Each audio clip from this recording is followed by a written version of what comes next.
XGF, who slept with my brother a day before our wedding, reaches out to me 12 years later, a week before my wedding. But this time I need revenge. I, 38M, am getting married to my beautiful girlfriend, 35F, of 4 years and less than a week. This is my second engagement. 12 years ago, I almost got married to my ex-girlfriend, 38F. She was my high school sweetheart and we'd been together for almost 10 years, so naturally, and we'd even lived together for 5 years. So naturally, I was ready to get married, and from the looks of it, so was she. My family loved my ex as well, so they were thrilled when I announced the news of our engagement. But it didn't happen because just one day before the wedding, my ex ended up sleeping with my brother, 34M. My ex had told me to spend the night before the wedding at a hotel while she stayed home, since she believed that we needed to stay separately to avoid bad luck, and I did what she asked of me. Unfortunately, or maybe fortunately, I'd forgotten my shoes back home and had to go back for them a few hours after I'd reached the hotel. When I went back home, I was surprised to see that the lights were out in the living room, since my ex hated turning out the lights while leaving a room and couldn't believe that she'd remembered. I went in and headed straight to the bedroom, since that's where I'd kept the shoebox, because that's how special it was to me. But when I opened the door to my room, I was greeted with the worst thing I'd ever seen. My ex was lying in bed with my own little brother and was so caught up in their act that they barely even noticed that I'd entered the room. Only after a few seconds did they notice me, but I'd literally frozen up and had no idea how to react. My world came crashing down around me, and as soon as I realized what I'd just witnessed, I made a run for it while my ex called after me. I drove back to the hotel, hyperventilating and panicking and straight up refusing to believe what I'd seen. I was supposed to get married the next day, so this was just insane. It took me a while to compose myself once I got to my room, and when I finally managed to calm down, I ended up sobbing for at least an hour. Thankfully, I hadn't told my ex which hotel I was in, so she couldn't get to me and could only text me, which is what she did. She sent me a bunch of apology texts and tried to convince me that this was just a one-time thing, but I highly doubted that. She also said that the wedding was freaking her out, so she needed to blow off some steam, and my brother had always been there for her, so she didn't know whom to turn to. I could hardly believe that she was even trying to explain herself after what I'd seen, and blocked her immediately.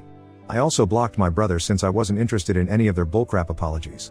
It took me a while, but I managed to pull myself together and canceled all the arrangements for the wedding first and foremost, because no matter how much money I lost, I was going to get out of this mess. My ex had just wasted 10 years of my life, so I didn't mind wasting a few $1,000s as long as it meant that I wouldn't have to be with her anymore. The next thing that I did was I called my parents up and told them what had happened. They were really confused about whether they should be consoling me or cutting my brother off, so I gave them some time to think about it. By then, it was pretty late in the evening, so I ordered myself some dinner and then cried myself to sleep. After that day, I only ever saw my ex twice. Once when she came back home to pack up all her things and leave, and the next a couple of years later, at a mutual friend's party where she tried to talk to me, but I left as soon as I spotted her coming my way. My brother and I also haven't spoken since then because my parents have cut him off for what he did to me. Last I heard, he was working in Europe and hasn't come back here for 3 years now. Anyway, that was all in the past, and I've managed to move on from that horrible episode. I'm in a better place now, and definitely with a better woman whom I trust wholeheartedly. It was all going well until a few days back, exactly 1 week before my wedding, my ex reached out to me. I don't know how she found out about me or my wedding, but she contacted me from a new Facebook account, since I'd blocked her original account first, and sent me a ton of messages about how devastated she was to hear that I was getting married again. It was strange to me that she said again, because even though we almost did get married, we never really were married. But anyway, it felt like a total deja vu, the way she was pleading with me to take her back in spite of what she'd done and how I was the only man she'd ever loved. It really got to me, and I even told my fiancé about it immediately. Part of me was so perturbed by this that I wanted to give her a piece of my mind for bothering me before my wedding, but another, more unforgiving part of me really wanted revenge. I knew that I'd done the right thing all those years back and had dealt with the situation like an adult, but this time, I wanted to mess her up so bad that she wouldn't even think of ever getting back in touch with me again. When I told my fiancé what I was feeling, she was totally on board with it as well, because even though she'd been cheated on in the past, and while it wasn't a 10-year relationship, it still hurt, so she knew how I felt. So this time, instead of just letting it go, we came up with a plan to get revenge and make sure that my ex went through the same heartache that she put me through. This is why a couple of hours after I received her text, I decided to text her back saying that I was finally ready to talk to her. She told me that she was ready to come to my place right that second, but I told her to get a room in a nearby hotel and I'd meet her there the next day so that my fiancé wouldn't feel suspicious. Of course, my fiancé was right beside me while I was talking to her. She agreed to all of it, and so, the next day, I went to her hotel at the time we'd agreed upon. She seemed overjoyed to see me and was actually crying happy tears, but she'd be crying real tears in a couple of minutes. She sat me down and started explaining how she'd been so sorry about what had happened for these past 12 years and wanted to make it up to me, but didn't know how to get through to me until she heard from a friend that I was getting married again, and she just knew that she had to text me one last time or else she'd lose me forever. I listened to her intently and even pretended to be interested and held her hands while she spoke. Meanwhile, I was just waiting for my fiancé to show up. Almost 20 minutes later, there was a knock on the door and I rushed to open it. My fiancé entered, followed by all our groomsmen and bridesmaids, wearing masks of my brother's face. They'd carried a cake in as well, and even that had my brother's face smiling up at us. My ex was horrified and couldn't even come up with words to say anything. We yelled surprise, while she looked on with a shocked expression on her face, because I'm sure nobody would have ever seen this coming. We'd managed to convince the hotel staff that we were surprising her, and it was relatively easy since she'd already informed them to let in any guest who wanted to visit her, which she'd meant just for me, but I had other plans. After she was able to process what was happening, she started sobbing and mumbling some incoherent gibberish while crying, but I wasn't gonna let her off the hook that easily. She'd had the audacity to message me just a week before my wedding, even after cheating on me with my own brother a mere day before we were supposed to get married, so now she'd have to face the consequences of her actions.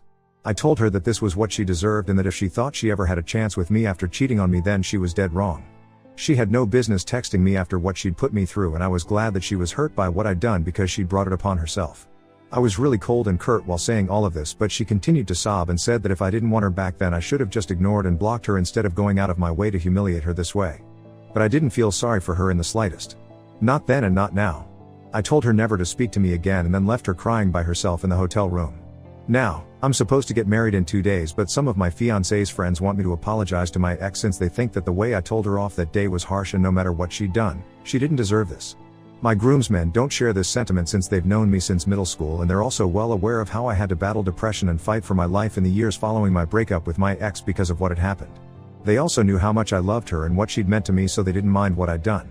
My fiancé's friends had probably been expecting some high school drama that they could gossip about later, but this was too raw and real for them.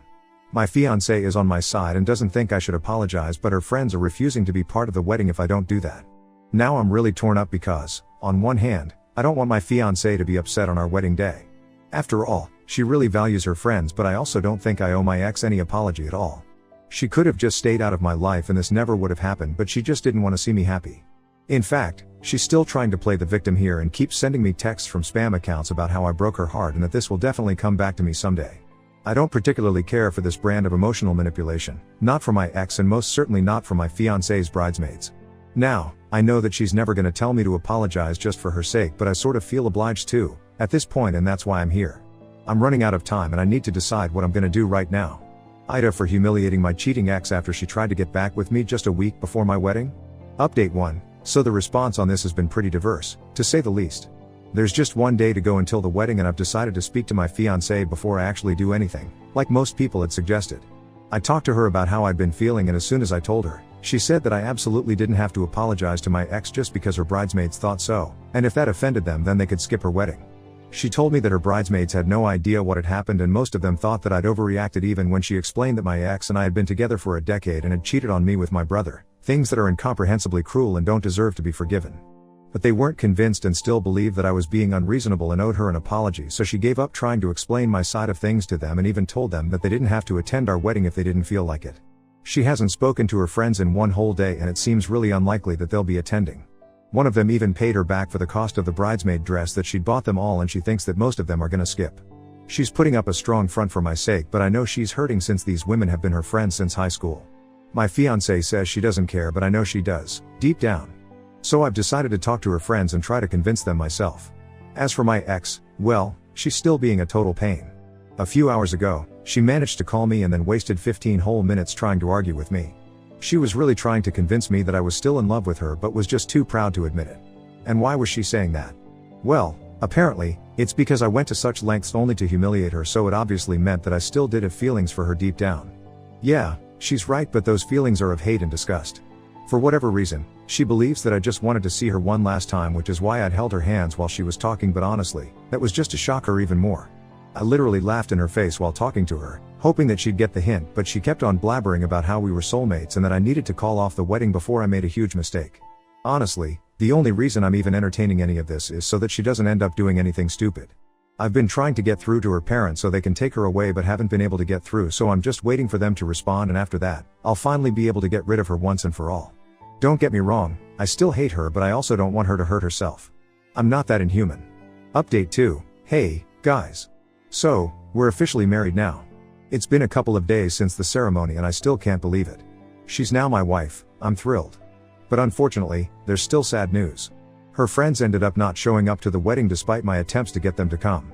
I personally called each of them up to explain why I'd done what I'd done and why I didn't want to apologize, but they didn't care much for it.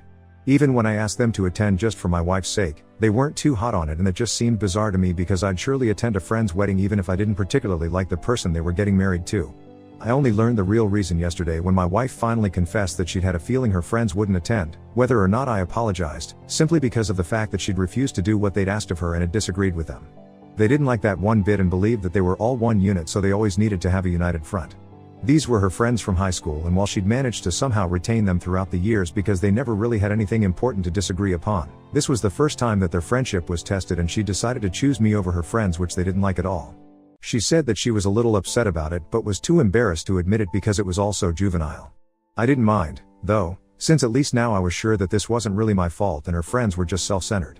My wife even said that part of her was glad that they'd refused to attend because she could finally stop trying to fit in all the damn time and could live life on her own terms without constantly having to seek her friends' approval.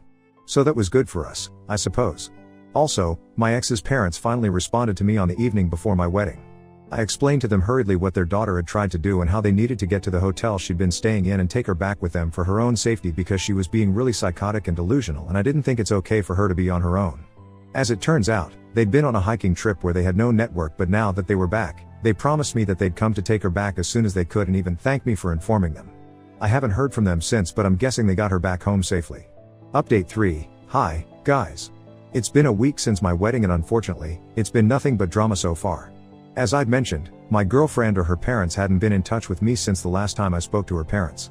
I'd assumed that they'd take her home, but apparently not.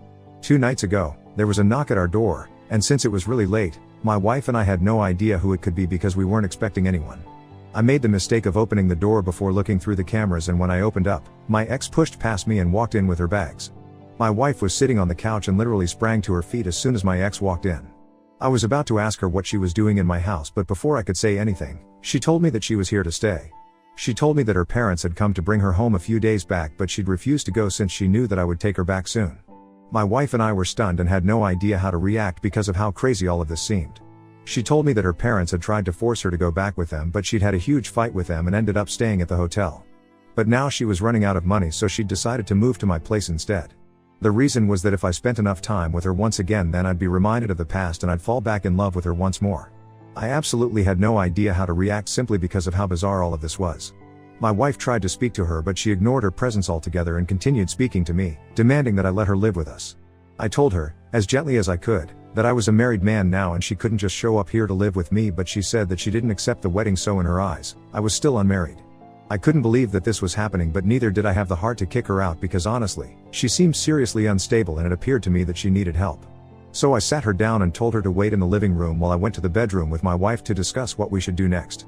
Thankfully, my wife was also quite sympathetic and knew that there was something seriously off about how my ex was behaving. She needed serious, professional help, and we realized it. I tried to get through to her parents, but they didn't accept my calls and texted back saying that they couldn't force her to come back anymore and she was clearly too psychotic to live with them, so she was on her own now. They were clearly embarrassed of her, and it was shameful how they were ready to just abandon their own daughter once they realized she was going through something. With no other option left, I decided to call my own parents, who showed up within half an hour. My ex had fallen asleep on the couch in the meantime, and that was really lucky since when my parents arrived, we decided to take her to a therapist as soon as possible because there was no telling what she was capable of doing at this point. My wife and I let her stay that night because honestly, neither of us could bring ourselves to hate her anymore because of how sad the whole situation was. Clearly, something had snapped in her mind and she needed to be treated for it at the earliest, and the poor woman didn't even have her parents to count on anymore. My parents and I took her to the hospital the next day, and she was still rambling about how she was glad that I was finally coming around and had even started planning our wedding. We took her to see a mental health professional, but she refused, saying that she felt perfectly fine. Anyway, after a lot of struggle and complications, the doctors managed to calm her down with some meds and administered some drugs to her that I don't remember the names of. After that, she seemed significantly calmer, and 1 or 2 hours later, she finally said that she wanted to go home. I brought her home and we'd let her rest in a room while my family and I sat in the living room, thinking about what to do next. My wife and I were really relieved when she said that she wanted to go home now, and even helped her pack her stuff in the trunk of our car, and we drove her home together. She was silent throughout, and so were we, because what could we even say in a situation like this? Once she got home, she apologized to both of us for the trouble that she'd caused and said that she was ashamed of everything that had happened. My wife and I felt incredibly awkward during this whole thing, but we told her that it was alright and advised her to take care of herself before driving back home. I didn't know if it would help or not, but I did contact my ex's mother and filled her in on everything that had happened, and I guess that finally made them realize the gravity of the situation. She told me that she's moved in with her daughter and said that she'll keep us updated. And despite whatever has happened so far, my wife and I truly wish that she gets better.